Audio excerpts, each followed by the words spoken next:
kebebasan berpendapat atau berekspresi ini esensial. Dia bukan esensial bagi demokrasi dan hukum saja, tetapi dia esensial bagi manusia. Undang-undang ITE ini memang ancaman, tetapi bukan karena teksnya, Bang Karni. Bahwa teksnya memberikan ruang, iya, tetapi ada kelengkapan-kelengkapan lain yang membuat undang-undang ITE ini menjadi ampuh untuk menjadi alat represi. Undang-Undang Informasi dan Transaksi Elektronik atau biasa dikenal dengan singkatan UU ITE. Ini sempat ramai menjadi perbincangan di beberapa media massa. Pasalnya, terdapat sejumlah aturan dalam UU ITE yang dianggap sebagai pasal karet sehingga menuai pro kontra, yang menimbulkan ketidakpastian hukum atau multitafsir yang mengancam rasa keadilan masyarakat.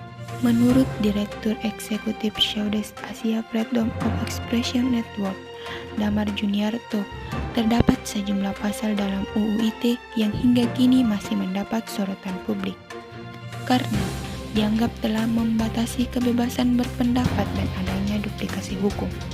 Persoalan utama yang paling menjadi sorotan terdapat pada pasal 27 hingga 29 UU ITE. DPR dan pemerintah, dalam hal ini Kementerian Kominfo, didesak untuk menghapus pasal pencemaran nama baik dalam UU ITE. Hal ini dilakukan agar ada kepastian hukum terhadap pelaku pencemaran nama baik terkait undang-undang mana yang akan diterapkan dalam dakwaan. Dua aturan tentang pencemaran nama baik, yaitu pasal 27 ayat 2 UU ITE dan pasal 310 ayat 1 KUHP, yang dikhawatirkan justru akan tumpang tindih.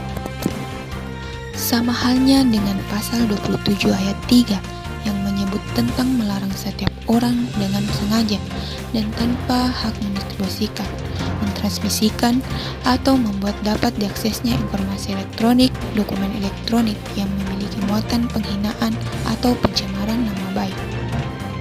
Implementasinya, pelaksanaannya jangan justru menimbulkan rasa ketidakadilan. Oleh karena itu, saya minta pada Kapolri agar jajarannya lebih selektif. Sekali lagi, lebih selektif mensikapi dan menerima pelaporan pelanggaran Undang-Undang ITE. Sebelumnya, Kapolri Jenderal Listio Sigit Prabowo menyampaikan, jika penerapan Undang-Undang Informasi dan Transaksi Elektronik atau UU ITE sudah tidak sehat.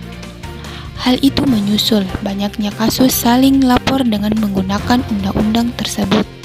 Menurutnya, penerapan aturan tersebut telah menjadi perhatian dari Presiden Joko Widodo karena harus berpegangan pada rasa saling menghormati dan kebebasan berpendapat, hingga menimbulkan perpecahan dalam suasana berbangsa dan bernegara.